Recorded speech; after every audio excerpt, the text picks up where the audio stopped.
Hello， 大家好，我是小广同学。今天这期视频呢，说一下 Final Cut Pro 里面一个非常神秘的快捷键。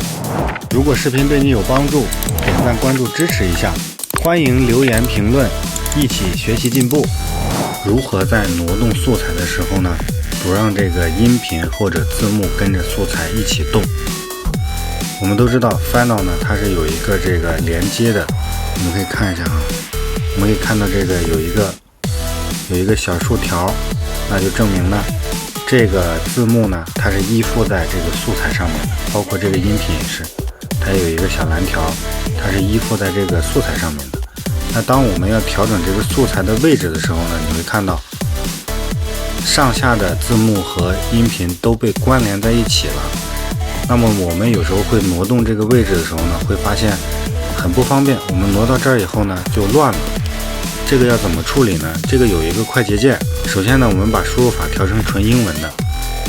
好，然后呢，我们找到键盘上 ESC 下面这个波浪号啊，就是数字1旁边的这个按钮。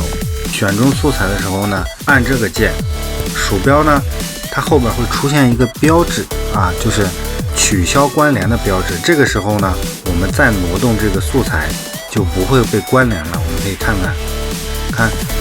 它就不会被关联了。我们可以把它挪到这儿，然后呢，我们再挪这一个素材，它上下都不会被关联到啊，所以这个呢还是非常方便的啊。如果你没有使用这个键的话，那你挪动素材的话，上下会被关联在一起的。